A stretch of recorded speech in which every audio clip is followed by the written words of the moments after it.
이번에는 한국사의 5대 헬게이트 공포. 이거는 뭐 다들 알고 있을 수도 있다고 생각하는데 혹시나 모르는 어린 친구들을 위해서 자, 요거 한번 재미로 한번 보도록 하겠습니다. 한국사의 5대 헬게이트. 5위는 한국전쟁입니다. 1950년대부터 1953년도 북한의 남침으로 인해 발생한 전쟁이고요. 내용은 국군 전사자가 14만, 민간인 사망자가 남북 합쳐서 200만. 산업시설 대부분이 파괴되었고 종전 후에는 세계 최빈국으로 전락했습니다. 세계 최빈국으로 전락했대. 종전 후에는. 이게 진짜 좀 소름 돋는다. 세계에서 가장 빈곤한 국가로 전락해버렸는데 그게 뭐 불과 한 세기도 안 돼가지고 우리나라가 이렇게 잘 사는 나라가 된 거는 존나 진짜 대단한 일이지. 남침이라고 하는 새끼들 싹 다 블랙 때려버린다 그냥. 아, 북침이라고 하는 새끼들. 반대로 얘기했네요. 죄송합니다. 반대로 얘기했네. 죄송합니다. 4위는 임진왜란, 발음이 안되네. 정유재란 1592년도부터 1598년도까지입니다. 깜짝 놀라버렸다 흥민아. 아, 내가 지금 하도 글을 많이 읽고 있어가지고 오락가락해서 그래. 벌써 2시간 지났어. 이거 공포 컨텐츠 슈발 이거 분량이 너무 많네. 이거 분량 커트 좀 할게요. 이거 한 1시간 분량만 하자. 그치? 존나 많이 하니까 이거 수발 나 입만 아프고 힘들다 이거. 자, 4위는 임진왜란 정유재란입니다. 1592년도부터 1598년도. 일본의 대대적인 조선 침입. 내용은 조선인 사망자 18만 명에서 100만 명으로 추정되고요. 전국 농토의 60% 이상이 황폐화되었고 정유재란 때 학살이 심해졌습니다. 자, 이게 4위야. 임진왜란이 우리나라 역사상. 3위는 고려 말 홍건적의 왜구의 침입. 1359년부터 1383년. 와, 존나 몇십 년을 한 거야. 홍건적의 난리. 개요는 북쪽에서의 홍건적, 그리고 남쪽에서는 왜구가 쳐들어왔습니다. 홍건적에게는 수도 개경이 함락이 되고 왜구에게는 남해안이 지방이 약탈이 됐습니다. 홍건적은 개경 입성 후 고려 백성을 잡아 인육을 먹었고 왜구들은 남쪽의 쌀은 물론 고려군의 군량까지 털어갔다고 하네요. 북, 남 전부 다 털리고 있죠 우리나라. 지리적인 특징으로 인해서 우리는 외세 침략을 엄청 많이 받은 민족이죠.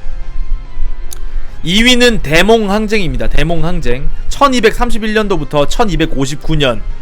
색깔 보면 빨갛죠. 지금 우리나라 그냥 다 지금 침략 당했지. 몽고의 9차례에 걸친 고려 침입. 한반도 역사상 수많은 외침 중에서 단연 최고 수준으로 피해를 입었습니다. 고려가 마침내 항복할 당시에는 고려 땅에는 남아있는 목조 건물이 거의 없었다고 하네요. 자, 대망의 1위는 경신대기근입니다. 더 과거로 가지도 않고 비교적 최근입니다. 1670년도부터 1671년도. 이거는 아마 처음 들어보시는 분들도 많으실 텐데 경신대기근. 개요는 2년에 걸쳐 전염병, 가뭄, 홍수, 우박, 태풍, 이상기후 등 온갖 종류의 재앙이 연이어 터졌다고 합니다. 내용은 말 그대로 땅 위의 지옥으로 조선 인구의 10%가량이 사망하고 심지어 재상급 대신 10명과 몇몇 왕족조차도 사망했다고 합니다. 인육을 먹는 일들이 발생했고 어머니가 자식들을 잡아먹는 사례도 보고가 됐다고 합니다. 경신대기근이라고 하고 이유는 뭐 알 수 없는 것 같은데 그냥 자연재해가 겹치고 나라 상태도 안 좋았던 것 같은데. 전염병과 가뭄, 홍수, 우박, 태풍, 이상기후 등 이게 겹쳐가지고 대기근이 일어났대. 이게 1위. 우리나라 역사상 가장 헬게이트였던. 자, 이번에는 옆쪽 이웃나라 일본으로 한번 떠나보도록 하겠습니다. 일본에서 있었던 실제 이야기.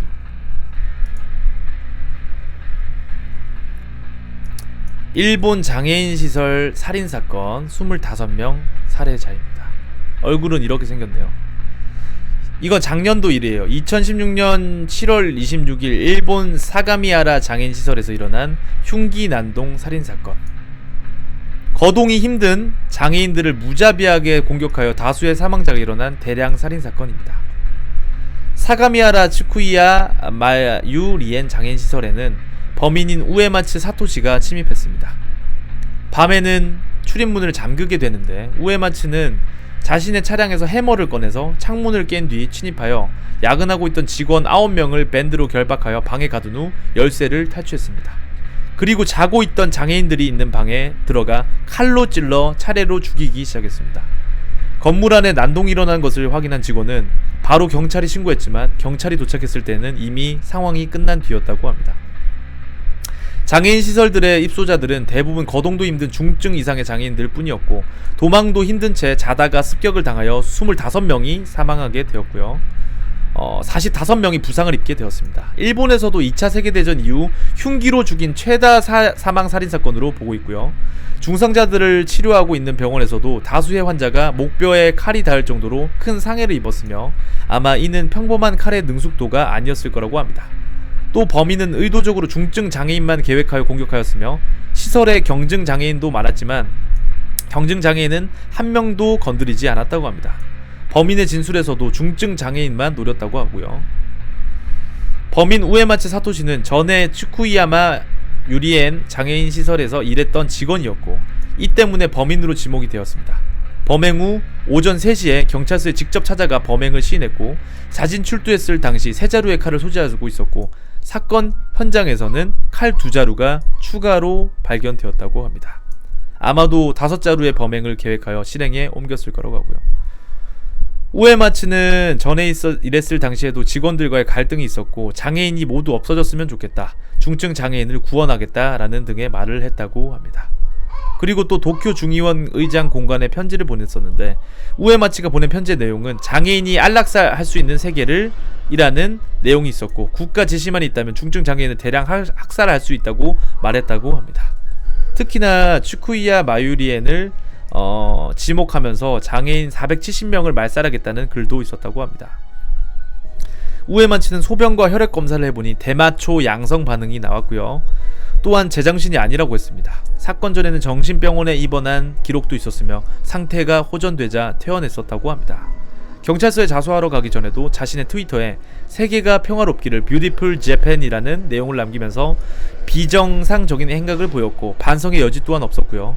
그런데 주변 인물 중에 증언에 따르면 평소 인사성이 좋고 밝은 성격으로 일본 장애인 시설 살인 사건의 주범이라고는 아무도 생각하지 못했다고 합니다. 와, 이게 역시 사람의 이 내재된 똘끼 같은 거는 진짜 이게 무서워. 차라리 평소에 티가 나는 사람들이 더 괜찮아요. 평소에 지금 딱 봐도 그냥 똘끼 넘치고 약간 사이코틱한 티가 나는 사람들은 그래도 이제 방어를 할 수 있고 예측을 할 수가 있는데 이렇게 평소에 인사성 밝고 성격 좋은 사람처럼 보이던 사람이 이렇게 돌변하면 씨발 어떻게 대처를 하냐, 그쵸? 근데 이제 주변에 진짜 약간 좀 내성적이고 약간 뒤가 구린 것 같은 사람들을 약간 좀 조심해야 됩니다, 형님들도. 자, 요거는 다시 이제 우리나라로 돌아와서 과거에 있었던 우리나라 실화입니다. 이것도 실화 이야기. 이거는 공포라기보다는 약간 좀 믿기지 않는 스토리인데 요거 한번 보도록 할게요. 요거는 우리나라 옛날 과거에 있었던 한 아저씨 이야기. 거북이가 구해준 아저씨. 우측에 보이는 이 아저씨가 거북이한테 구출을 받은 아저씨입니다. 당신이 진짜 그랬어? 당신이 최고야? 김정남씨가 48년 전 거북이 등에 타고 구조된 당시 상황을 상세히 이야기하자 아내 김창숙씨가 신기해하며 그 시절 신문을 펼쳐보고 있다. 원양 선원 중에 거북이 등에 타고 살아 돌아온 사람이 있대요. 에이 설마. 누구나 처음 이야기를 들으면 같은 반응을 보일 것이다. 거짓말 진짜요? 올해 본보가 원양업 60주년 연중 기획을 진행하고 있다 보니 별별 사연 별별 제보들이 다 모여든다. 거북이 사나이 이야기도 그중 하나다. 믿기 힘들어 검색해보니 1969년 8월 24일 실제 남미 니카라과 앞바다에서 있었던 일이었다. 국내 언론뿐 아니라 외국 언론도 당시 사건을 떠들썩하게 다뤘으니 분명 지어낸 얘기는 아니었다. 그렇다면 연세가 제법 많으실 텐데 살아계실까? 부산에는 살고 계실까? 1969년 일본 상선 순성 파나마 근해에 실족해 표류, 물 위로 올라온 거북이 잡고 17시간 만에 기적같은 생還. 아폴로 11호 달 착륙과 함께 세계 10대 뉴스 후보로도 거론이 됐다고 합니다. 김정란 씨를 찾아라. 이곳저곳 며칠을 수소문한 끝에 전화 한 통이 걸려왔고 김정란 씨를 찾았습니다. 자, 15시간 가까이 바다 한가운데서 헤엄을 쳤으니 너무 힘들었지. 이래 죽는가 했지. 근데 멋이 배 밑으로 쑥 올라오는 기라. 숨소리 같은 게 나더라고. 응급질에 엄마야 하고 붙잡았지. 눈 떠보니 거북이더라고. 잡을 때는 몰랐지. 잡고 보니까 거북이였다. 김정남 씨는 48년 전 일이 아직도 생생한 듯 며칠 전 일처럼 이야기를 풀어냈다. 그때 내가 탄 일본 상선이 일본에서 뉴욕으로 가는 길이었지.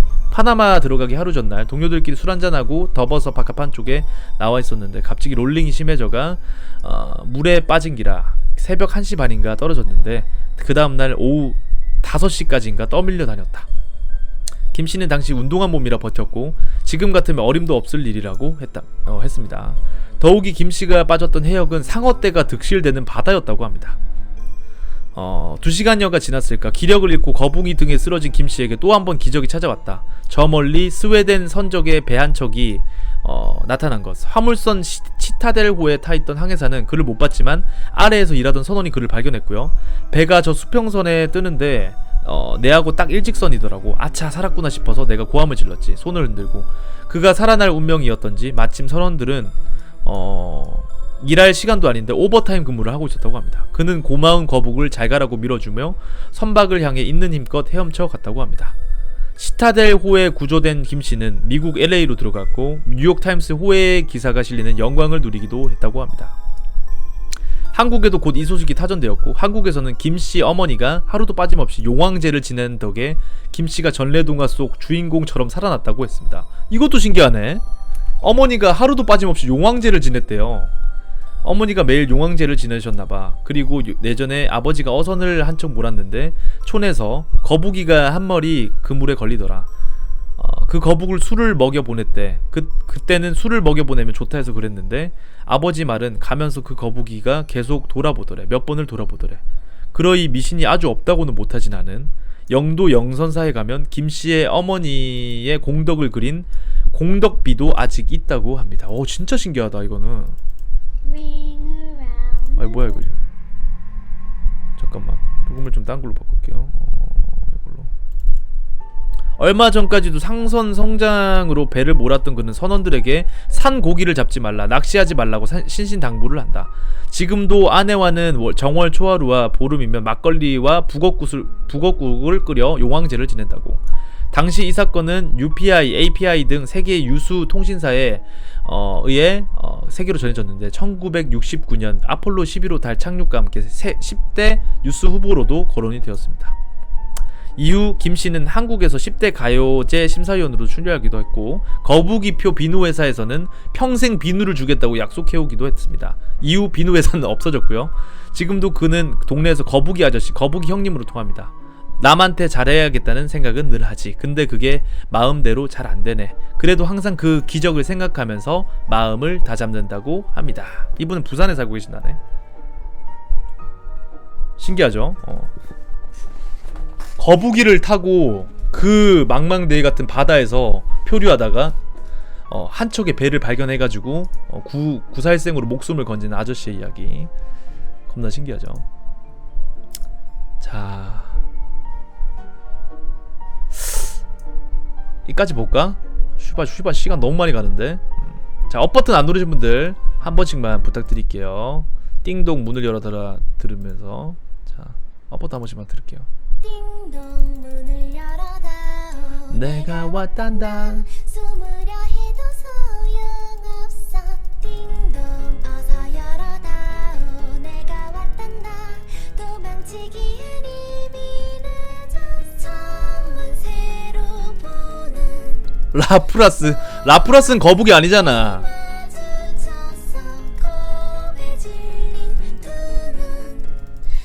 즐겨찾기 안 누르신 분들 별표면 즐겨찾기 부탁드리고요. 공포 컨텐츠는 새벽에 여름 안정해가지고 진행하도록 하겠습니다. 일주일에 다 하지는 못할 것 같고 일주일에 한 2-3번 정도 이렇게 해가지고 공포 컨텐츠 한번 진행해보도록 하겠습니다. 조금만 더 해볼까 그러면? 조금만 더 하자 그러면. 골동품점에서 구입한 방울 사진입니다. 골동품점에서 구입했던 방울. 자, 일본, 여기도 일본이네. 자, 뭐야 이거 씨바.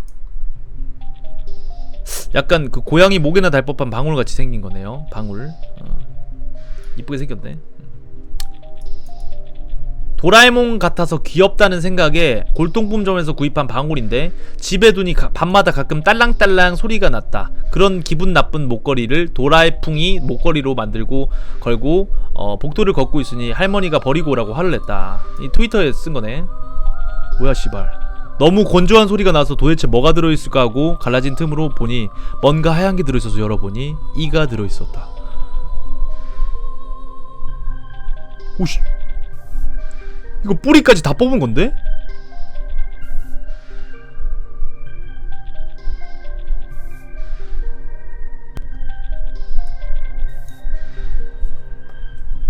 아니 미친, 이 방울을 왜 이를 넣어놨지 여기다가?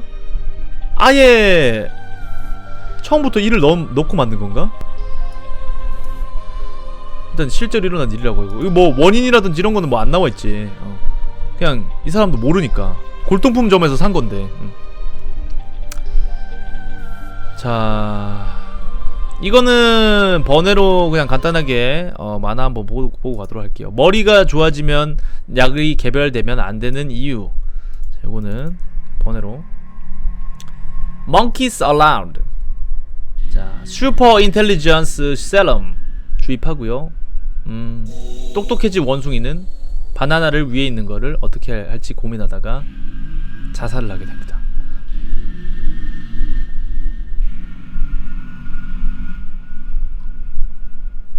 이해하셨나요? 이 만화 이해하셨나요? 왜 자살하는지 모르겠어? 머리가 좋아지는 약이 개발되면 안 되는 이유. 그치, 원숭이가 머리가 좋아져서 이 상황 자체를 이해해버린 거야. 이 원숭이가 바나나를 이렇게 딸라고 머리를 쓴 게 아니라 이 상황 전체를 이해해서 나는 어차피 저 바나나를 따봐야 실험실에 갇힌 원숭이다 라는 거를 자각하고 그냥 목을 매달아서 자살하게 된 거죠. 그냥 이런 삶을 살 바에야 난 죽겠다. 약간 그냥 비꼰 겁니다. 약간 약에 대한 그런 걸 비꼰 거예요. 자, 이거는 약간 진짜 좀 징그러울 수 있으니까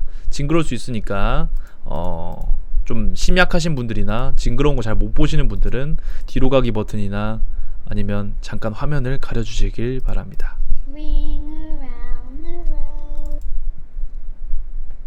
잠깐 화면 가려주시고. 준비되셨나요? 네.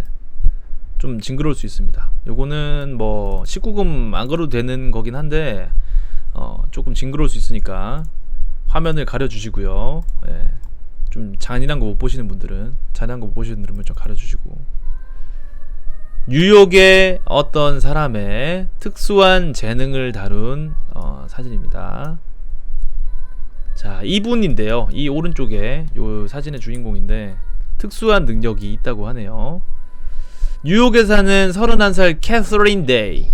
직업과는 별개로 케이크를 기깔나게 만드는데 그 케이크는 바로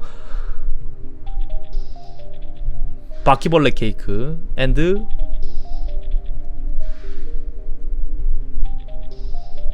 아기 케이크. 사람의 손을 직접 자기 자신의 아기에게도 먹이고요. 사람 머리를 빠갠 케이크. 맛은 실제로 엄청 맛있다고 합니다. 예, 실제로 맛은 엄청나다고 합니다. 자, 그 다음에 눈깔 케이크. 그리고 뇌, 약간 에일리언 같은 뇌를 뽑은, 아니 골수네. 이거 맞네. 그냥 아니 뇌째로 뽑은 건데. 어우 쉣. 요것도 케이크입니다. 안에 내용물은 맛있어 보이죠? 케이크입니다. 케이크. 자, 세상은 넓고 금손은 많다. 이거는 진짜 약간 맛있는 향이 나도 이거는 먹기가 좀 그럴 것 같은데, 입맛이 싹 사라질 것 같지 않아? 근데 이런 것들이 인기가 있대. 국내에서도 이런 거 먹으려고 막 이렇게 비싼 돈 주고 찾는 사람들이 많대요.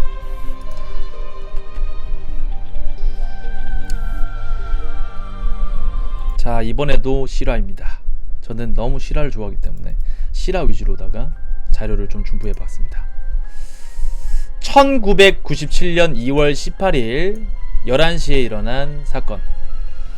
1997년 2월 28일 밤 11시 경기도 안양시 땡땡 아파트에는 회사원 김상준씨 가명이고요. 컴퓨터 학원에서 수업을 마치고 집에 도착해 벨을 누르는데 아무리 벨을 눌러도 아내와 아들이 문을 열어주지 않아 갖고 있던 키로 문을 열고 집안이 어두워 불을 켜는데 무언가를 보고 깜짝 놀라는 김씨. 김씨가 본 모습은 손발이 테이프로 묶이고 입안에 재갈을 물리고 잔혹하게 살해당한 아내의 모습이었습니다. 아들의 방으로 들어가자 아들 역시 차가운 시신으로 발견되자 오열하는 김씨. 아들 방엔 깨진 음료수 병과 쓰던 안경이 있었고요. 목격자 진술로 추정한 사건의 내막. 사건 당일 1997년 2월 28일 오후 2시경 재현한 겁니다. 아들 영민이는 친구 2명과 함께 게임을 하고 있었는데 이때 집에 손님이 찾아옵니다. 당시 아내는 생활정보지에 작은 방을 내놓는 광고를 냈다고 합니다.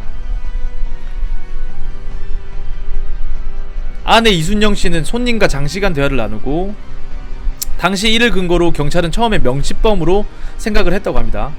잠시 후 인사를 하고 나가는 아들의 친구들. 오후 3시 전후로 사건 발생. 당시 손님으로 왔던 사람이 범행한 것으로 추정됨. 사건 당일 아들은 오후 3시쯤 학원에 갈 예정이었다고 합니다. 잠시 후 손님으로 왔던 사람이 갑자기 강도로 돌변하고 범인은 피해자 이씨의 손과 발을 청테이프로 묶고 입에 재갈을 물린 뒤 흉기로 잔혹하게 살해합니다. 이를 본 아들은 재빨리 방으로 들어가고 다른 흉기를 찾던 범인은 식탁 위에 있던 음료수병을 들고 아들이 숨어있는 방으로 들어가 그대로 아들의 머리를 내려치고 음료수병은 그대로 산산조각이 나고 아들 역시 그 자리에서 사망하고 맙니다. 같은 날 오후 3시 50분경 안양 모자를 잔혹하게 살해하고 범인은 현금 카드를 훔쳐 같은 날 오후 3시 50분경 모 은행 현금 지급기에 오게 되고요. 현금 인출 시 용의자는 비밀번호를 몰라 시간을 끌었고 여기 CCTV에 찍힌 용의자의 모습입니다. 시간을 질질 끌자 뒤에 있던 손님이 짜증을 내는데 간신히 현금을 뽑았지만 뽑은 돈은 고작 10여만원에 불과했습니다. 결국 10여만원을 훔치려고 모자의 생명을 빼앗아버린 용의자의 몽타주입니다. 목격자들의 진술로 만들어진 용의자의 몽타주고요. 20세 전후로 키는 160cm에서 165cm가량, 호리호리하고 마른 편이고 계란형 얼굴에 여드름 자국, 광대뼈가 약간 나온 곱슬머리라고 합니다. 모자 탈의한 모습, 용의자 이런 식으로 생겼을 것으로 추측이 되고요. 현재 40대 전후로 추정되는 용의자. 이후 KBS 공개 수배 사건 25시 등에도 공개를 수배했었으나 당시 사건 현장에 뚜렷한 증거를 남기지 않는 등 사건은 미궁에 빠지고 1997년 발생한 사건이라 태완이법 적용도 안되고 2012년 사건은 공소시효 만료로 영구 미제 사건이 되고 맙니다. 이거는 그 당시 글인데 일찍 퇴근한 남편의 손에 들려있는 가방을 받아들고 열어보니 보름 전 김치를 담아서 혼자 드신 부장님에게 보낸 김치통이었다. 그 속에는 아들 녀석에게 줄 최신형 핸드폰이 들어있었다. 우리 아들에게 줄 핸드폰을 사면서 얼마나 마음이 아프셨을까. 생각하니 꿋꿋이 층해오고 마음이 아프다. 자, 요거는 2003년 피해자 남편의 직장 동료로 추정되는 네티즌의 글이라고 합니다. 비록 공소시효가 만료되어 죄 대가를 치르지 않았을지는 몰라도 절대로 죽어서 편하게는 못 죽을 것이라고 합니다. 아직 잡히지 못했고요. 공소시효가 지나서 지금은 많이 이제 나이를 먹었겠죠. 이렇게 생긴 그때 당시에 범인은 과연 지금 어디서 어떻게 살아가고 있을까요? 이렇게 비슷하게 생긴 아저씨를 발견하면 당장 경찰에 신고하시길 바랍니다. 160에서 165cm가량. 지금 이때가 97년도니까 지금이 뭐 한 20년 지났으니까 지금 한 40대겠네요. 40대 아니면 50대가 됐을 수도 있고. 자, 다음은 알코올 중독자의 고독사 현장. 요거는 모자이크 처리해가지고 그 현장을 한번 보도록 하겠습니다. 요거는 좀 약간 좀 무섭기보다 좀 슬픈데 사망한 후에 8개월 후에 발견이 되었고요. 알코올 중독자의 고독사. 집안에는 온통 쓰레기들과 난장판으로 널브러진 소주병들이 있었다고 하네요. 시신은 그냥 벽에 이렇게 누워서, 벽은 비닐봉다리로 가려서 이제 안막을 쳤고 안에는 소주병밖에 없었대. 이런 식으로 다 치우고 난 이후에는 이런 식으로 돼 있던 집이라고 합니다.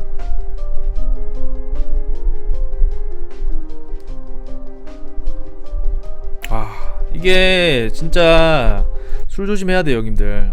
술 조심해야 돼. 중독 걸리면 진짜 손 발발발 떨고. 제 친구 중에서 술 엄청 밝힌 애 있는데 걔가 벌써부터 약간 좀 손 떨고 그러거든요. 이게 어떤 의미에서 보면 이게 술 중독이 담배 중독보다 무서운 게, 이 술 안 먹으면 막 이게 사회 생활이 안 될 정도로 막 이렇게 중독되신 분들이 있어가지고, 그런 사람들은 빨리 병원 찾아가세요. 네, 빨리 병원 찾아가지고. 자, 이번에 볼 내용은 조금 좀 처음 보시는 분들도 많을 수도 있어요. 하지만 이거는 모르는 사람이 없을 거라고 생각합니다. 바로 포켓몬스터에 관련된 괴담인데요. 기괴하지만 사랑스러운 포켓몬 따라큐에 대해서 알아보자. 따라큐라는 포켓몬 혹시 아시는 분 있나요? 따라큐? 있나요 혹시? 이거 보기 전에 한번 보자. 따라큐라는 포켓몬 아시는 분? 따라큐. 요거는 1세대 포켓몬은 아닌데 뒤에 나온 포켓몬인데, 아시는 분 없나요? 따라큐. 자, 한번 내용 보도록 할게요. 따라큐는 이렇게 생겼습니다. 피카츄 모양인데 뭔가 좀 이질적이죠. 약간 좀 이질적이죠. 뭔가 가면 껍데기를 쓰고 있고, 내용물은 밝혀지지 않은 실제로 이제 스토리상에 있는 포켓몬입니다. 오늘 소개해볼 따라큐는 포켓몬스터의 최신작인 썬앤문에 추가된 고스트 페어리 타입의 포켓몬입니다. 포켓몬스터 썬. 지금도 포켓몬스터 새로운 시리즈들 많이 나오고 있죠. 처음 공개되었을 때는 피카츄를 닮았지만 어딘가 엉성하고 기괴한 모습에 많은 사람들이 의구심을 품었는데, 공개된 설정에 따르면 피카츄처럼 사람들에게 사랑받고 싶어서 피카츄 모양의 누더기를 입고 있는 것이라고 합니다. 요거 1배 자료 아니에요. 사이트 1배 아닙니다. 근데 뭐 1배도 그 공포 자료들 있다고 들었긴 했어. 근데 거기에 사이트 자료는 아니에요. 여기까지만 보면 꼭 친구를 원하는 불쌍한 외톨이 포켓몬 같지만 이렇게 생겼어요, 따라큐.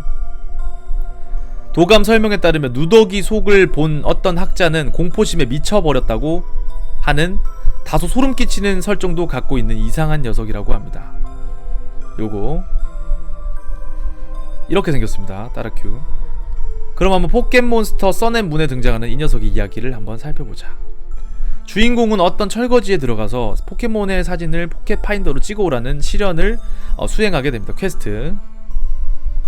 그렇게 철거지에 들어가게 된 주인공은 이상한 현상들을 마주하게 되는데, 컨베이어 벨트가 저절로 움직이기 시작하고요.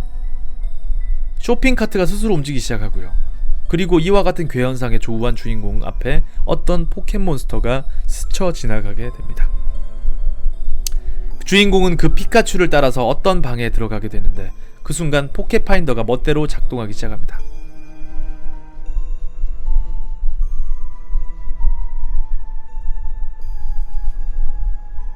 피카츄랑 놀고 있는 여자 사진인 피카츄 사진. 주인공이 들어간 벽면에는 온통 피카츄 사진으로 도배가 되어 있습니다. 그리고 등장하는 피카츄의 정체, 그 방은 다름 아닌 따라큐의 방이었던 것. 그리고 무사히 시련을 마치고 돌아오면 주인공에게 NPC가 이런 말을 합니다. 날 겁주려고 해도 소용없어. 왜냐면 철거지 안에 그런 방은 없는걸. 여기까지가 게임 속에서의 따라큐의 이야기. 그렇다면 따라큐는 대체 무엇일까요? 왜 피카츄를 따라서 누더기를 걸치고 있고 그 안의 모습을 볼 수가 없는 것일까요? 자, 따라큐. 전 세계의 팬들은 따라큐의 정체에 대해 많은 추측을 하고 있습니다. 둘의 몸통을 부분이 닮아서 버섯고라던가, 총 720마리의 포켓몬 중 인기 투표에서 720위의 영예를 차지한 바오키가 피카츄처럼 인기를 얻고 싶어서 피카츄 흉내를 내고 있다는 우스꽝스러운 추측까지 했는데요. 하지만 이 가설들 중에서 조금은 신빙성이 있는 가설이 있는데, 바로 따라큐의 정체가 폴리곤이라는 것입니다. 이렇게 전혀 닮지 않은 두 포켓몬인데 어째서 폴리곤이 따라큐의 정체로 의심받고 있을 것인가? 이 의문에 해답을 이해하기 위해서는 20년 전으로 돌아가야 합니다. 우리도 잘 아는 애니메이션 포켓몬스터. 이 폴리곤 뭔지 아시죠? 한 번쯤 보셨죠? 어렸을 적에. 지금으로부터 20여 년 전인 1997년 12월 일본에서는 포켓몬스터의 38화를 방영하게 됩니다. 에피소드의 제목은 전뇌전사 폴리곤. 이 에피소드 주인공 한지우 일행이 폴리곤을 찾아서 컴퓨터 속 세계에 들어가 모험을 한다는 내용을 다뤘습니다. 제작사에서는 배경이 컴퓨터 속 전내 공간, 사이버 공간이라는 표현을 하기 위해 번쩍거리는 이펙트와 파란 빛과 붉은 빛을 빠르게 교차 전멸하는 효과를 자주 사용하였는데 불행히도 이것이 화근이 되었습니다. 만화보고 집단 발작. 1999년 실제 MBC 뉴스 화면이고요. 이 에피소드가 끝나고 많은 이들이 병원에 실려가는 일이 발생하게 되었습니다. 그 수는 일본 전역에서 750여 명에 달했고 원인은 바로 광과민성 발작이었습니다. 광과민성 발작은 깜빡거리고 번쩍거리는 불빛에 오랜 시간 자극받으면 발생하는 간질 발작으로 이 에피소드에서 사용된 효과에 노출된 아이들이 발작을 일으켜 병원에 실려온 것이었습니다. 우리 개금동님이 또 별풍선 7개 팽갈 감사하고요. 다행히 사망자는 없었는데 이 사건이 원인으로 해당 에피소드는 폐기가 되었고 폴리곤은 이 이후로 애니메이션 시리즈에는 영영 등장하지 못하게 됩니다. 한국에서도 이 에피소드는 방영하지 않고 다음 화를 대신 방영했다고 합니다. 이런 식으로 기구한 것은 아이들에게 광과민성 발작을 일으키게 한 화면 효과는 폴리곤이 일으킨 게 아니라 피카츄의 전기 충격, 간호순의 백신 프로그램 사용 장면 등에서 등장했다는 사실이라고 합니다. 즉 제작사는 폴리곤을 희생양으로 삼았다는 얘기입니다. 그러니까 폴리곤 말고 피카츄 전기 충격이나 백신 치료하는 과정에서도 이런 색감을 이용했었던 거라고 하네요. 포켓몬스터가. 이 사건은 이후 세계적으로 유명해져서 심슨에서 패러디하기도 했다고 하네요. 그렇게 누명이 씌워져 애니메이션에 등장하지 못하게 된 폴리곤이 증오하면서도 시기하는 피카츄의 탈을 뒤집어 쓰고 외로움을 달래줄 친구를 찾고 있다는 것이 많은 팬들의 추측이라고 합니다. 그 증거로 위에서 이야기한 따라큐의 방을 자세히 보면 한지우와 그의 피카츄 사진이 있는 것을 확인할 수 있습니다.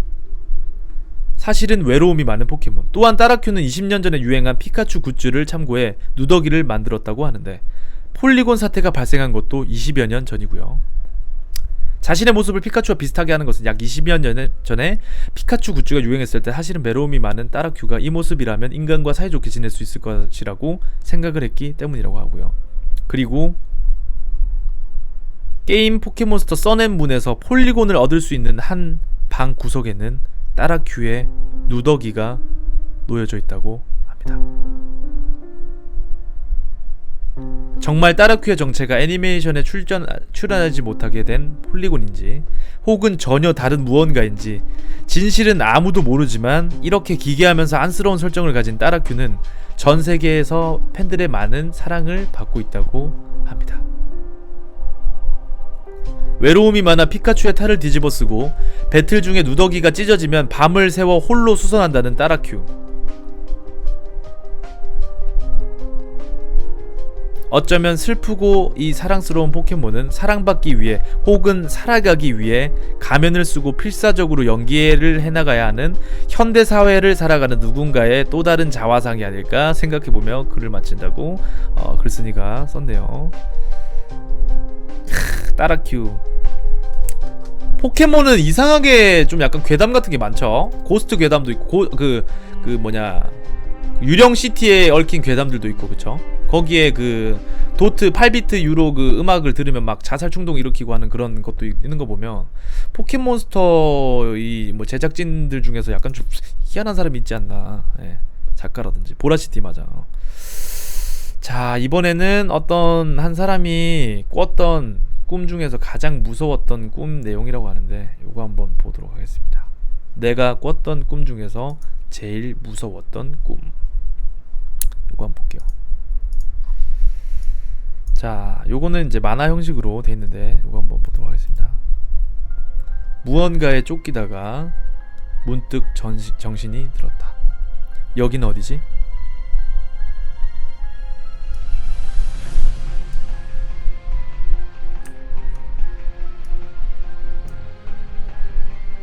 몸을 움직여 보았는데 사방이 막혀 있어 겨우 몸 하나 앞뒤로 움직일 수 있는 공간밖에 없었다.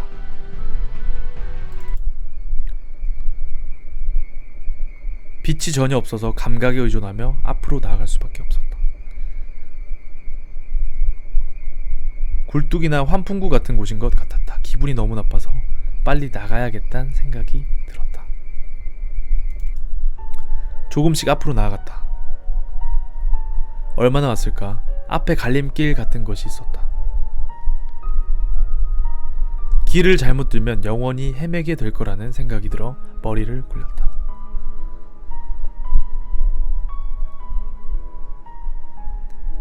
한 번 지나간 길을 다시 헤매지 않도록 바닥에 내 이름을 써놓으면 되겠다 싶어서 주머니를 뒤져보았다. 주머니에 펜은 없고 담배, 라이터, 동전으로 추정되는 물건이 들어있었다. 500원짜리 들어있네요. 동전으로 바닥을 긁어서 흠집으로 이름을 쓸 수 있겠다고 생각하면서 겨우겨우 라이터로에 꺼내어 불을 켰더니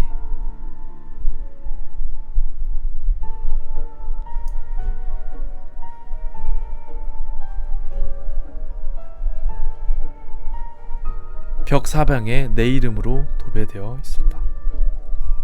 김진철이라는 사람인가 보네. 김진철이라는 사람이 실제로 겪었던 꿈 내용을 그냥 만화로 만든 거라고 하네요. 근데 진철이라는 사람이 실제로 여기 있으면 조금 쫄릴 것 같긴 하네. 김진철. 그러니까 자기가 쓴 글은 하나인데 여기 김진철로 도배가 돼 있었다는 뜻이죠. 실제로 이런 꿈을 꾸면 너무 무서울 것 같긴 하네. 어우 씨발. 뭐지? 방금 여기 뭐 지나갔는데 스벌? 오셨나요? 스벌러마? 존마할 때 가세요. 존마할 때 가세요.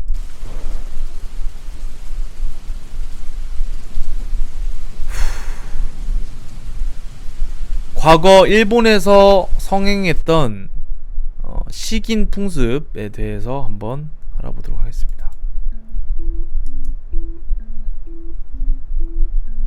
과거 일본에서 성행했던 식인 풍습. 자, 9월 이후 빠르게 한파가 시작되었고 농민 반란이 급증하였습니다. 정부의 대책. 당시 에도 막부 시대 일본은 봉건 체제로 각 번들은 서로 다른 나라나 마찬가지였기 때문에 국가적인 대책은 세울 수가 없었습니다. 거국적으로 구율책을 실시하던 조선과는 사뭇 달랐던 양상. 아비규환이 일어났고요. 온갖 식물에 뿌리는 다 캐먹고 짚을 갈아 가루로 먹어가며 연명. 독초도 마다 않고 뽑아서 삶아 먹을 정도. 개와 말과 같은 동물은 닥치는 대로 잡아먹었고요. 종이도 가리지 않아 이때의 절의 경전은 모두 먹어치웠다고 합니다. 어느 영주는 기근을 버티는 묘책으로 진흙이나 배설물을 익혀 먹는 방법을 백성들에게 가르치기도 했다고 합니다. 식인이 횡행했습니다. 대기근 당시 인육을 구워 먹는 센다이의 주민들. 이거를 그림으로 나타낸 역사. 자, 그리고 이거는 그림이죠. 이것도 마찬가지로 노인과 여성들이 기근으로 인해서 고기를 뜯어먹고 있고 아이가 엄마 죽은 시체를 뜯어먹고 있는 그림도 그려져 있네요. 당시 식인에 대한 여러 사건 괴담, 죽은 사람의 고기를 서로 빌려주는 일. 어느 집에 눈보라를 해치고 한 여자가 들어와 이렇게 말했다. 실례합니다. 이 집 할아버지가 돌아가셨다고 들었습니다. 한쪽 팔이던 한쪽 발이던 나누어 주세요. 우리 할머님도 2, 3일 안에 돌아가실 것 같으니 그때는 꼭 답례를 하겠습니다. 하치노에 마을의 살인귀. 하치노에 마을에 꽤 부유한 집이 있었지만 기근 탓에 가족 6명이 죽고 4명이 굶어 죽고 말았다. 남은 것은 아버지와 10살 난 아이뿐. 아버지는 이렇게는 도저히 살 수 없다는 생각에 집안의 것을 모두 처분하고 아이를 집에 남긴 채 마을로 떠나갔다. 몸이 에일 듯이 추운 날이었다. 입에 넣을 곳도 아무도 없고 아이는 굶주림을 참지 못하고 마루에 떨어져 있던 썩은 가지를 씹는 사이 자신의 손가락을 뜯어 먹어버렸다. 아버지가 돌아왔을 때는 아이는 피수성이가 되어 울면서 자신의 손가락을 먹고 있었다. 뭐라 할 수 없는 감정에 아버지는 눈물조차 흘리지 않고 멍하니 서 있었다. 그리고 재빨리 사온 음식을 아이에게 배부르게 먹혔다. 그리고 아이가 잠들자 아버지는 아이의 목을 잘라 죽이고 자신도 목숨을 끊었다. 그런데 다른 지방으로 시집을 갔던 딸이 아버지와 남동생이 걱정돼 친정에 왔다. 하지만 있던 것은 두 사람의 시체뿐이었다. 그녀는 울면서 남편에게 가서 말했다. 그러자 남편은 우리도 언제 죽을지 모르는 몸이다. 장례식을 치러줄 수도 없으니 집에 불을 지르고 와라. 개한테 뜯어먹히는 것보다는 낫겠지. 나도 곧 가마라고 말했다. 그리하여 여자는 집으로 돌아갔다. 그리고 불을 피우려 했지만 두 사람의 시체를 보는 사이 배고픔을 참을 수가 없어 난로에 불에 시체를 한쪽 팔을 구워보았다. 그리고 여자는 두 사람을 모두 먹어치웠다. 굶주림을 채우자 더 이상 부모도 형제도 없었다. 여자는 정신을 놓고 나중에 찾아온 남편과 자신의 아이도 죽여 그것마저 먹었다. 여자는 더 이상 인간이 아니었다. 팔과 다리는 굵어지고 눈의 색도 이상하게 빛났다. 머리카락을 흩트리며 들판을 헤매며 시체를 찾아 방황했다. 기근 때문에 죽인 사람의 수는 헤아릴 수 없었고 들개들이 몰려다니는 곳에 가면 사람의 시체는 얼마든지 있었다.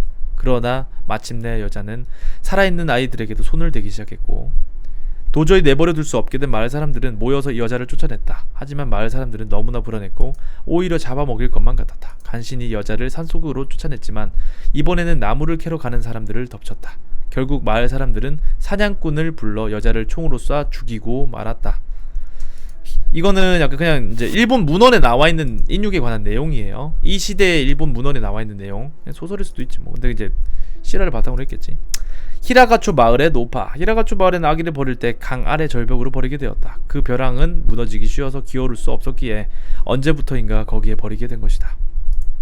아직 살아있는 아이를 버리는 것이기에 울며 외치고 벼랑을 기어오른다. 하지만 흙이 무르기에 바로 무너져서 떨어지고 그런데도 갓난아기들은 어머니의 젖을 그리워하며 기어오르는 것이다. 어리고 얇은 그 손가락에는 피가 스며들고 이윽고 힘도 다해서 울음소리조차 점점 가늘어진다. 아침이 되면 까마귀가 먹구름같이 달려들어 눈을 쪼아먹고 다리 안 떨었는데? 배를 갈라 그것까지 쪼아먹는다. 그리고 어느 날 밤 한 명의 노파가 아들에게 끌려와 벼랑 위에 왔다. 살려다오 살려다오. 이제 다시는 뭘 먹고 싶다고 말하지 않을게. 노파는 울부짖었지만 아들은 듣지 않는다. 그리고 비정하게 울부짖는 노파를 벼랑 아래로 밀어 떨어뜨렸다. 강가에 굴러떨어진 노파는 한동안 숨을 쉴 수가 없었지만 간신히 근처를 둘러보고 몸을 떨었다. 보이는 것은 갓난아기의 백골과 썩어가는 갓난아기의 시체, 그리고 까마귀가 먹다 버린 시체뿐, 그리고 아직 숨 붙어있는 갓난아기의 흐느낌까지 완전히 지옥 같았다. 나는 죽고 싶지 않아. 노파는 흙을 잡고 올라가려다 깨달았다. 자신이 잡은 것은 끊어진 갓난아기의 다리였다. 아마 까마귀가 먹다 흘린 것이거나 떨어지거나 잘려나간 갓난아기의 다리일 것이다. 내던지려다 노파는 손을 멈췄다. 그리고 천천히 그것을 자신의 입으로 가지고 간다. 정신을 차렸을 때 뼈만 남은 다리를 쪽쪽 빨고 있었다. 그 이후로 노파는 버려진 아이를 먹으며 목숨을 이어나갔다. 사냥감을 빼앗긴 까마귀는 기분 나쁜 듯 모여 날다가 이윽고 노파에게 덤벼들었다. 쉿쉿 저리 꺼져라. 노파는 썩은 나뭇가지 같은 손을 이리저리 흔들었지만 까마귀는 물러나지 않았고 노파는 일어서서 새를 내쫓으려 했다. 하지만 갓난아기의 뼈에 발이 미끄러져 넘어지고 만다. 그 순간 까마귀들은 그것을 신호로 한 것 같이 노파를 쪼기 시작했고 눈을 찌르고 옷을 찢었다. 노파는 벼랑을 기어오르려 했지만 흙은 무너질 따름이었고 까마귀는 가차없이 머리카락을 다리를 그리고 손을 찢었다. 이윽고 까마귀들이 날아오른 뒤 남아있는 것은 노파의 백골뿐이었다. 그 이후로 강의 이름은 붕천이 되었다. 기근이 끝나고도 그곳에서는 밤마다 갓난아기가 흐느껴 오는 소리나 노파의 비통한 절규가 밤바람에 섞여 들려왔다고 한다. 자, 결과는 아사자 속출하고 인구의 급감이 있었다고 합니다. 실제 이 시기에 거의 한 200만 명 가까이 죽었고 사망자 112만 명, 100만 명, 168만 명. 자, 위의 수치는 출생으로 인한 인구 증가를 무시했기 때문에 기근으로 인한 사망자 수는 이보다도 더 많았을 것이라고 합니다. 자랑무도했던 텐메이 대기근, 위의 수치에서 보듯이 대기근의 피해는 일본 못지않게 조선도 심했습니다. 그런데 조선에서는 식인에 대한 기록은 경신 대기근 때 불과 한 차례였지만, 아까도 봤죠? 경신 대기근 그때 한 차례였지만 일본의 경우는 그 수가 헤아릴 수 없을 정도로 많다고 합니다. 한국에서는 잊혀진 역사, 일본에서는 뚜렷이 기억하는 역사. 한국에서 조선 후기 대기근의 역사를 알고 있는 사람은 극히 드물다. 국사 시간에 전혀 안 배우기 때문이다. 하지만 일본에서 텐메이 대기근을 모르는 사람은 거의 없다. 매체에서도 많이 다루고 그에 대한 연구도 많았기 때문에 어쩌면 섬나라라는 고립된 특성과 화산 지진 등의 천재지변이 끊이지 않는 일본인들에게 텐메이 대기근은 과거에 있었던 일인 동시에 미래에 또다시 발생할 수 있는 두려운 장화상 때문일런지도 모른다. 자, 텐메이 대기근 때는 뭐 인육을 이렇게 씹어 먹을 정도로, 근데 같은 기근인데 우리나라 사람들은 뭐 그런 적이 없다고 하니까 일단 기록에 안 남겼을 뿐이지 그랬을 가능성도 있다고 생각이 드네요. 자, 다음 볼 자료는 심해 5350m에서 발견된 생물인데, 요거는 뭐 심해 공포증 있는 사람들도 볼 수 있는 그냥 신기한 사진이니까 한번 보고 넘어갈게요. 자, 엄청 신기하게 생겼죠? 약간 요정 같기도 하고. 심해에는 진짜 정체불명의 생물체들이 많이 살고 있는데, 요렇게 헤엄을 치는, 약간 사람이 헤엄치듯이 헤엄을 치는 정체 모를 생명체들도 살고 있다고 합니다. 귀엽게 생겼죠. 이거는 물고기인지 이게 새우인지 뭔지도 모르겠어요.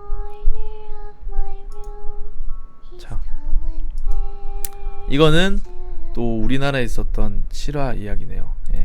개인적으로 우리나라에 있었던 실화 이야기들은 좀 많이 없었으면 하는 바람인데, 안타깝게도 우리나라에도 많은 공포썰들이 존재하고 있습니다. 신촌에 사시는 분들은 주의 깊게 들으시면 될 것 같습니다. 신촌 원룸에서 겪었던 공포 실화입니다. 2000년대 초반에 신촌 원룸에서 겪은 일입니다. 저는 2000년대 초반부터 4년 정도 신촌의 한 원룸에서 혼자 자취를 했습니다. 처음 이사할 때는 잘 몰랐는데 이사한 지 며칠 후에 동네를 한 바퀴 돌아보니 저희 원룸 건물을 삥 둘러싸고 점집이 5, 6개, 철학관이 2개 정도 있더라고요.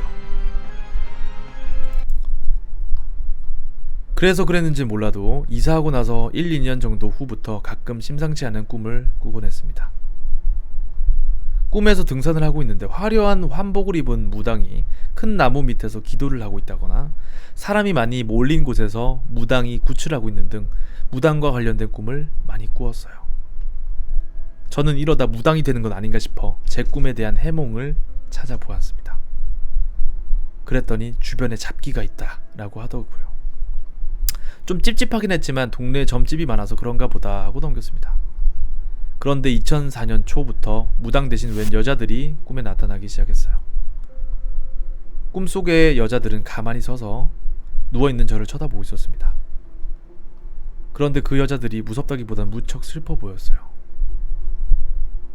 처음 한두 번 여자들이 나타났을 때는 별 생각이 없었는데, 시간이 지날수록 여자들이 나오는 꿈의 횟수도 늘고 나타나는 여자들의 수도 늘어나기 시작했어요. 저는 이러다 정신이 나가겠다 싶어 결국 이사를 했습니다. 다행히 이사한 후부터는 이상한 꿈을 전혀 안 꾸었어요. 역시 집의 문제였던 거죠. 그리고 몇 달 후 저는 소름 돋는 뉴스를 하나 접했습니다. 그 뉴스는 바로 연쇄살인마 유영철 사건. 유영철이 많은 여자들을 살해했던 원룸이 바로 제가 살던 신촌 원룸의 옆 골목이었어요. 전 뉴스를 보자마자 제가 그 원룸에 살 때 꿈에 나타났던 여자들이 생각났어요.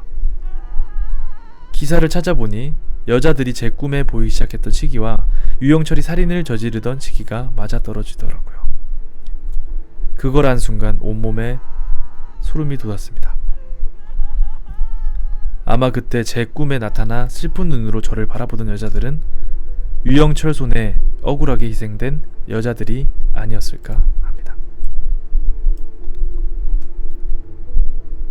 자, 꿈에 나왔던 이야기입니다. 자, 이번에는 피라미드. 많은 사람들이 좀 약간 알고 있는 피라미드와 스핑크스에 대한 얘기네요. 피라미드와 스핑크스. 이거 보도록 하겠습니다. 많은 사람들이 피라미드와 스핑크스에 대해 모르는 사실. 자, 이거는 뭐 간단 정보글입니다. 사실 피라미드의 겉부분은 은색 흰색 계통의 대리석이었다. 그런데 수천 년이 지나면서 다 뜯어가서 대부분 도난, 지금의 거지꼴이 됐고요. 스핑크스는 원래 채색이 되어 있었는데 사진은 라스베가스에 있는 복원된 스핑크스 이런 식으로, 실제 채색은 더 화려했을 것으로 추정이 되고요. 수천 년이 지나면서 색이 바래서 지금의 거지꼴이 되었습니다. 지금도 채색의 흔적은 남아있다고 합니다. 번외로 고대 이집트 당시의 건물들의 색이 역시 화려했고요. 영화 같은 데는 지금 남아있는 유적들처럼 흑빛으로 묘사되곤 하는데 실제로는 알록달록하듯이 이런 식으로 원래 이집트 문화는 화려했던 것으로 기록이 되어 있습니다. 이렇게 돼 있으면 눈 진짜 아프겠다, 그쵸? 엄청 눈 아플 것 같은데. 그리고 무서울 것 같아. 약간 이 웅장함 같은 거에 압도돼서 약간 무서울 것 같은데. 자, 다음 이야기도 기묘한 이야기입니다. 오늘은 이까지 보도록 하죠. 이게 첫타 분량을 너무 많이 준비를 해놔가지고 이게 너무 오버페이스로 달리다 보면 나중에 앵꼬 나가지고 이제 컨텐츠 못하거든요. 기뉴다 이야기 요거 한 편 보고 마무리하도록 하겠습니다. 이거는 또 작년에 봤던 기억하시는 분들도 계실 수도 있는데, 기뉴다 이야기 개인적으로 좀 인상 깊었던 편이기도 하고요. 기뉴다 이야기 중에서 보도록 하겠습니다. 주마등 현상, 죽기 직전에 보는 기억 영상. 만일 지금 그것을 볼 수 있다면. 주마등 주식회사. 아, 긴장되네. 괜찮다니까. 머리도 더 검게 염색하고 올 걸 그랬나? 진짜 괜찮대도. 저 왔어요. 어서 오렴. 꽤 오래 걸렸구나. 오 씨발, 놀래라. 부금 깜짝 놀랐네. 처음 뵙겠습니다. 타치바나 유코라고 합니다. 타카히로 씨와는 예전부터 친하게 지내온 사이인데 그렇게 긴장할 필요 없대도 그러네. 주인공은 엄마께 여자친구를 인사드리고자 고향에 있는 엄마 집을 찾아갑니다. 자기야, 아버님 영정은 없나봐. 사진 같은 거 별로 안 좋아하신 모양이야. 그리고 나 태어나기 전에 돌아가셨거든. 얼굴 한 번 뵌 적도 없네. 여자 혼자 몸으로 나 키우시느라 엄마도 고생 많이 하셨을 거야. 그런 기색은 전혀 안 비치셨지만 나도 언젠가 어머님 같은 엄마가 되고 싶다. 근데 이 인형은 뭐야? 예전부터 우리 집은 누가 돌아가시면 이렇게 인형을 만들어서 공양을 하거든. 이 인형이 아버지, 그리고 이쪽이 할아버지 할머니. 이 인형은 글쎄 누구지? 타카히로 씨와는 입사 때부터 함께 해왔는데 맨날 도움만 받고 있어요. 타카히로는 어릴 적부터 뭐든 잘 도와주는 아이였거든. 얼마나 다정한지 몰라요. 같이 식사를 준비하는 엄마와 여자친구를 훈훈하게 바라보는 주인공. 잘 먹겠습니다. 모레 올라갈 거니? 응. 편히 더 쉬다 가지 그러니. 우리 둘 다 회사 일도 있고 해서 결혼 준비하려면 열심히 돈 벌어야지. 앞으로는 저희 두 사람이 엄마한테 더 잘할게요. 여자친구를 이제 부모님한테 소개시켜 주러 왔죠. 잠깐만. 케이스케가 보낸 거네. 벌써부터 한잔하자고 불러내려나. 주마등 주식회사라고 너 아냐? 여긴 여전하구만. 케이스케, 뭔 소리야. 주마등 주식회사라니. 모르면 됐어. 괜히 알 필요 없다. 말하기나 해. 거기 가면 자기 인생이 기록된 DVD를 볼 수 있거든. 태어난 순간부터 지금 이러고 있는 순간까지 말이지. 장난하냐 지금? 거기 가서 그 영상을 보고 있었더니 처음엔 그리워서 눈물이 다 나오겠더라고. 근데 점점 괴로워지더라. 자기 인생인데 괴롭다는 소리야? 정말로 자기 인생을 다 알고 있다 단언할 수 있어?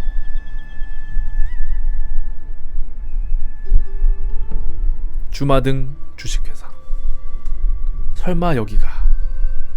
고향 친구는 폐인이 되어 있고 괴로워 보였지만 오랜만에 친구를 만나 한잔하고 알딸딸 기분 좋게 집으로 돌아가던 주인공은 친구가 말해줬던 괴담 같은 이야기에 주마등 주식회사를 발견합니다.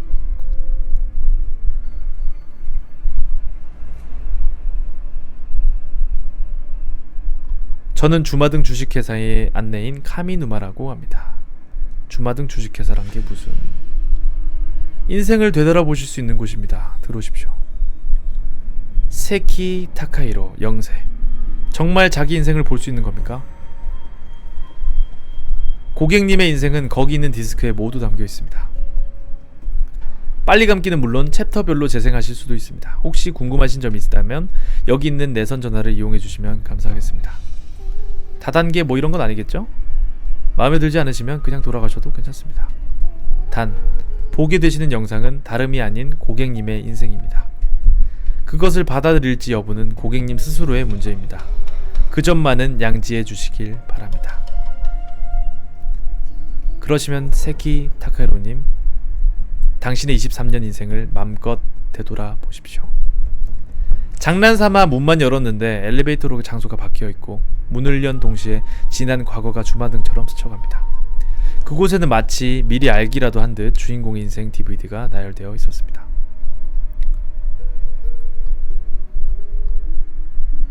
자, 비디오를 하나 틀었어요. 우리 애 깼어요 여보. 일어났구나. 여기 좀 보렴. 엄마의 영. 누구지 이 사람들? 여보세요? 네 맞아요. 제 남편입니다만. 사고라니요? 남편은 괜찮나요? 네 바로 갈게요. 여보세요. 저 죄송한데요. 역시 이거 사기 맞잖아요. 경찰에다 확신...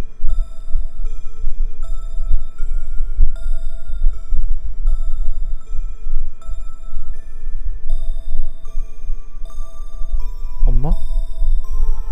모르는 사람들이 부모님으로 나오자 역시 사기라고 생각하는 주인공. 그때 모퉁이에서 주인공의 엄마 얼굴이 비치자 집중하기 시작합니다.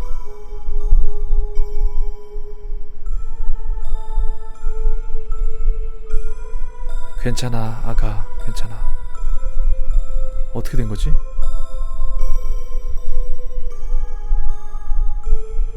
여긴 이제부터 내가 네 엄마란다. 자신을 안고 한참을 뛰어가던 엄마는 주인공이 자란 그 집으로 데려옵니다. 엄마가 친엄마가 아니라 자신을 유괴한 사람이라는 것을 본 주인공은 믿지 못하고 자리를 박차고 일어납니다. 이제 오니 늦었구나. 왔어? 많이 늦었네. 왜 그래? 저 헛간 좀 안 좋은 추억이 있는데 말이야.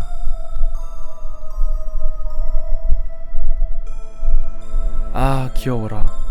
지금이랑은 완전 딴판이네. 자긴 혼자 찍은 사진이 많네. 어머님이 찍어주신 거야? 갓 태어났을 때 찍은 사진은 없어? 왜 병원에서 찍어주는 거 있잖아. 본 적 없어. 갑자기 집이 낯설게 느껴지는 주인공. 다음날 여자친구와 같이 사진을 보다가 여자친구가 갓난아기였을 때 사진 없냐는 질문에 안 그래도 심란한 주인공의 마음이 흔들리게 됩니다. 둘이 나누는 대화를 다 듣고 있는 것 같은 엄마. 4세 때의 영상을 보게 되고요.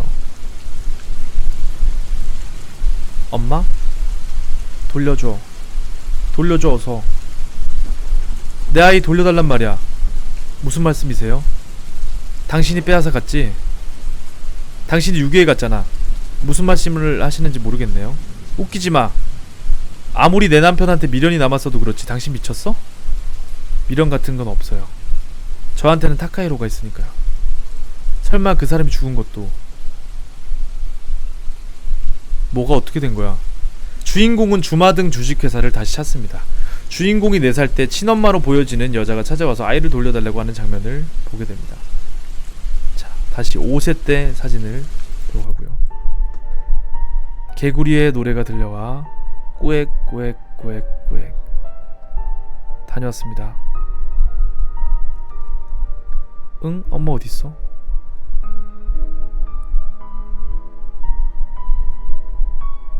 엄마? 개구리 노래를 부르며 집으로 가는 어린 자신을 보면서 추억에 젖기도 하지만 집에 도착한 어린 주인공이 엄마를 찾으며 집안을 돌아다니는 끝에 헛간에서 소리를 지르는 여자 목소리가 들려옵니다.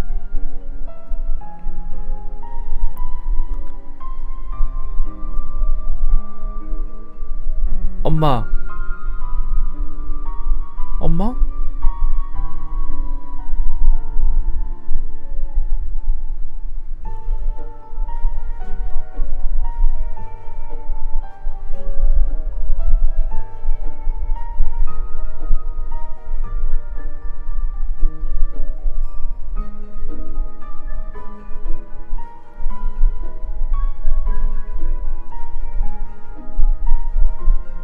소리가 난 헛간으로 갔다가 살해당해 죽어있는 친엄마와 흉기를 들고 있는 엄마를 보게 된 어린 주인공은 소리를 지르며 그대로 기절합니다.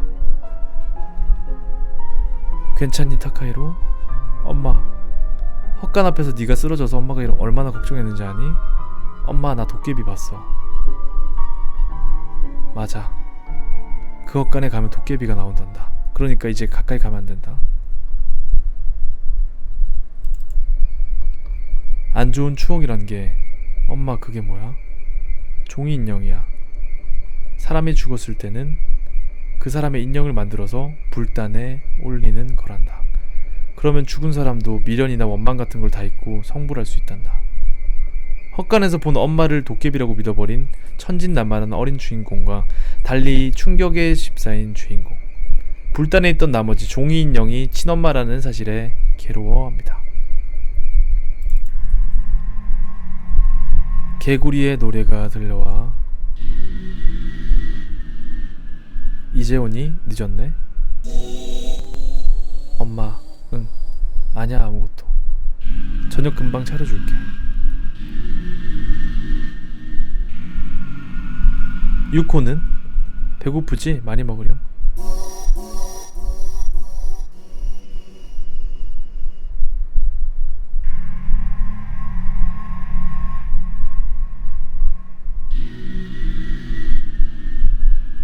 기다렸단 말이야. 미안하구나. 저 아이는 네 친구니? 타카히로도 언젠가는 저런 예쁜 아이와 함께하겠구나. 난 엄마랑 같이 있을 거야. 약속.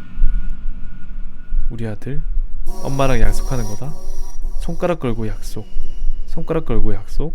거짓말하면 바늘 1000개 먹일 거야. 거짓말하면 바늘 1000개 먹일 거야. 약속.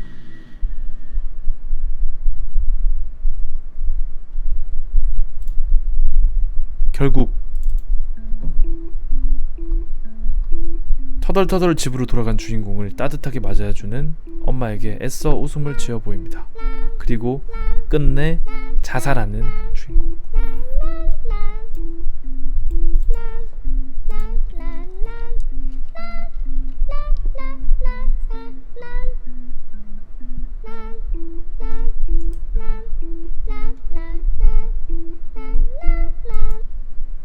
어우 씨, 이건 봐도 좀 약간 깨름직하네.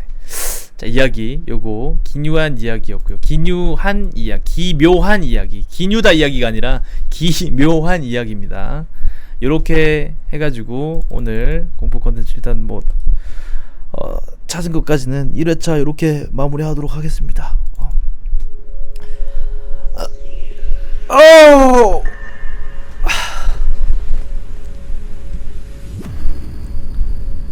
고생하셨고요.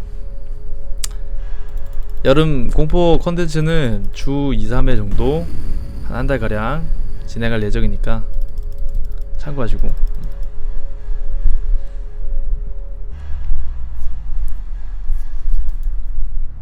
찝찝하다고요? 왜 찝찝해? 근데 약간 나는 그게 좀 아직도 신경 쓰여. 살풀이 하는 거 있죠. 개꾸풀이 하는 게 아직도 막 생각나고 그러네. 마지막으로 업버튼 한 번씩 부탁드리고, 공포 컨텐츠는 요일 정해놓고 할까? 어떤 요일날 보는 게 무서울 것 같아요? 금요일날 괜찮나? 금요일날? 일요일? 어느 요일이 괜찮지? 금토는 엔간하면 이제 2주에 한 번씩 제가 쉬는 날이 섞여 있으니까 토요 미스테리 괜찮네. 쉬는 날 빼고 그러면 토요일 날이랑 오늘이 토요일이니까 넘어가는 일요일이죠. 토요일 넘어가는 새벽 일요일 이렇게 하고 그렇게 하면 되겠네. 토요 미스테리 극장으로 가면 되겠다. 그러면 토요 미스테리 극장 찐막으로 하나 더 보고 가도록 하겠습니다. 찐막으로. 찐찐막.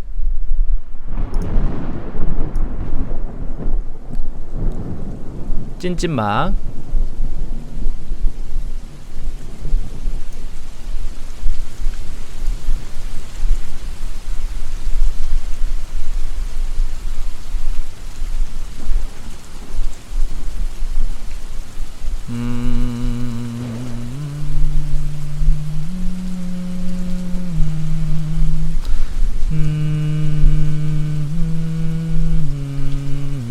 기뉴다 이야기 하나 더 볼게요. 기뉴다 이야기. 기뉴한 이야기 가면 편입니다. 가면 관련된 자료들은 좀 무서운 게 많아. 가면 기뉴다 이야기. 스님으로 보이는 어떤 한 남성이죠. 밖에 흰 아까 우리가 공부했던 반야 한야 가면을 쓴 어떤 사람이 지나가게 되고요. 한야 가면은 벗겨지게 됩니다. 그 가면의 남자에게는 속에 든 것이 없었다는 건가? 네, 그대로입니다. 이런 모습일까나? 오. 스님의 모습은 마치 연기처럼 사라져버렸다. 그리고 나중에는 스님의 얼굴을 한 가면만 남았다고 한다. 그리고 나중에는 스님을 얼굴한 이게 이어졌어? 이게 그 가면? 그렇지만 그런 일이 있을 수 있어? 없을 만한 이야기는 아니다. 옛날부터 가면에는 그것을 만든 사람의 영혼이 머문다고 알려져 있다. 너희들도 만약 그 가면을 벗으면 이 세상에서 사라져서 없어져 버릴지도 모른다고. 이런 거 자유연구 과제에 사용할 수 없잖아. 그래도 정말 단순한 전설일까? 설마 아까 이야기 진심으로 믿고 있어? 그치만 그 가면 정말 살아있는 것 같아서. 야, 무슨 일이야? 아기짱? 얼굴이 내 가면이 벗겨지려 해. 뻥이야. 어때, 놀랬어? 무조건 할 거라 생각했어. 자, 이번 편은 가면. 확실히 가면에 영혼이 깃든다고 아빠도 들은 적이 있어. 그만해, 아빠까지. 뭐 그런 미신이야. 미신. 네, 여보세요? 미쿠 아키짱 전화. 기다렸지, 아키짱. 무슨 일 있어? 어떻게 미쿠짱? 내 얼굴이 가면이 벗겨지려 해. 뭐야, 또 장난치는 거야? 아냐. 오늘 그 절에서 그때 확실히 들렸어. 가면이 벗겨지려는 소리가. 어쩌지? 이대로라면 나 사라져버려. 아키짱. 안녕. 아키짱은 아직 안 왔어. 그래? 수업하기 전에 여러분께 안타까운 소식이 있습니다. 이 반의 스에나가 아키상이 전학 가게 되었습니다. 네? 저기 아키짱이 왜 갑자기 전학 간다고? 자세한 내용은 선생님도 몰라. 아키짱 없는 거야? 이대로라면 난 사라져버려. 정말로 사라져버렸어?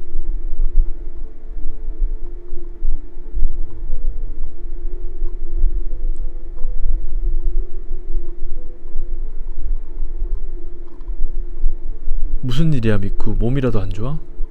열이라도 있는 거 아니야? 그만둬. 미안. 아무것도 아니니까. 다녀오겠습니다. 어떻게 된 거야, 저 녀석? 환청이 아니야. 확실히 이상한 소리가 났어. 어떻게 된 거야, 내 얼굴? 안녕, 오카모토상. 뭐야, 아침부터 어두운 얼굴을 하고. 어쩌지? 나도 아키짱처럼 사라져버리는 거야? 그럼 다음 오카모토상 계속 읽어. 네.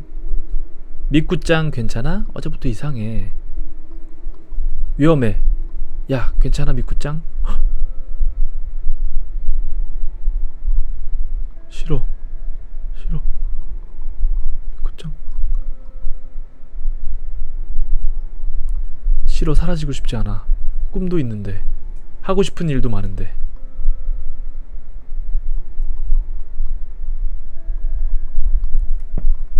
죄송합니다.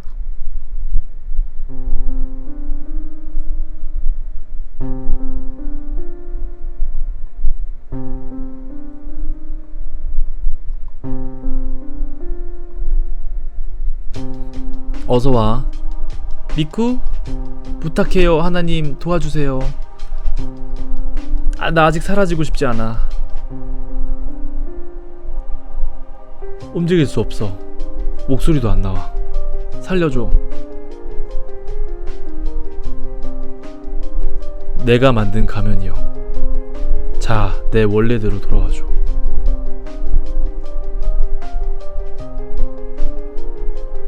무슨 일이야, 미쿠? 미쿠, 이봐, 미쿠, 왜 그래? 진정해, 알았지? 엄마, 아빠, 나 사라지지 않는 거지? 바보네. 그런 일이 있을 리가 없잖아. 분명 나쁜 꿈이라도 꾸었구나. 미쿠는 엄마보다도 더 오래 살 거야.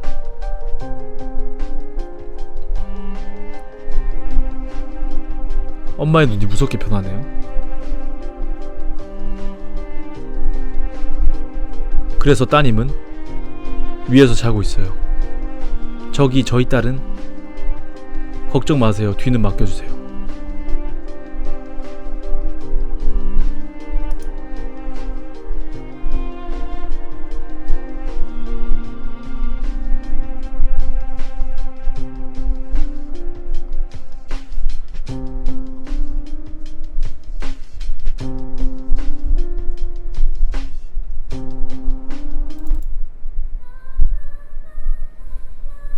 어땠습니까? 끝났습니다.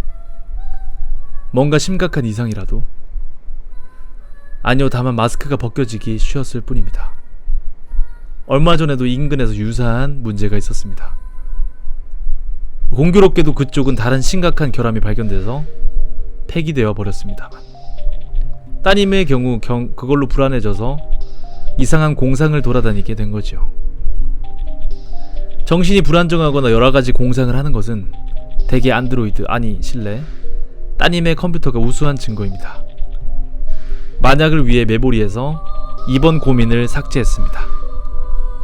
하는 김에 등뼈를 조정해 신장도 늘리고 마스크도 교체했습니다. 어쨌든 따님은 인간으로 말하자면 성장기거든요. 그럼 그 아이는 걱정 마세요. 별다른 문제는 없습니다. 정말 감사합니다. 예쁘구나, 미쿠는. 응, 눈가는 당신과 닮았어. 벌써 이런 시간? 그럼 다녀오겠습니다. 차 조심해. 알고 있어. 이거 누구를 닮은 건지. 커피 한 잔 더 줄까? 응, 줘.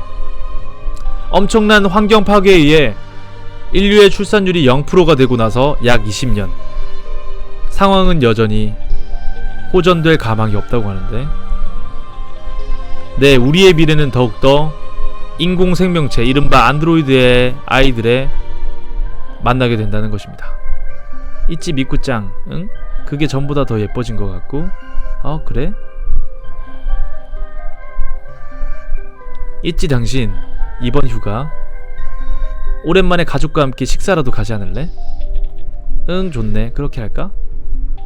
요즘 바빴고 가끔은 가족 서비스라도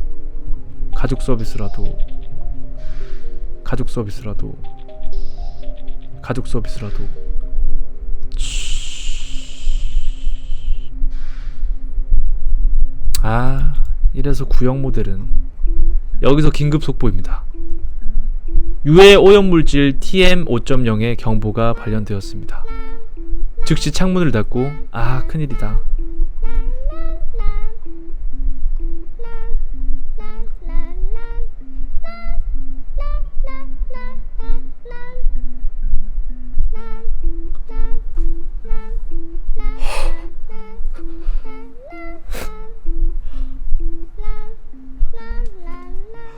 자, 기뉴다 이야기였습니다. 기뉴한 이야기. 자, 가면이라는 편이었고요.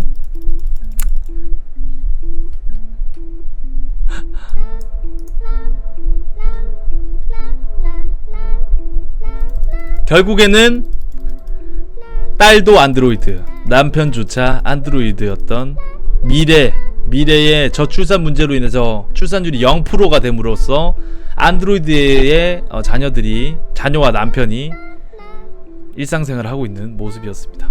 뭔가 무섭지는 않았지만 뭔가 기괴하면서도 기묘한 스토리였죠. 이게 이제 기니다 이야기였고요. 요런 스토리 몇 개 더 있으니까 요것들 한번 찾아보도록 하겠습니다. 자, 고생하셨고, 예, 오늘 미스테리 공포 컨텐츠는 요까지 진행해보도록 할게요.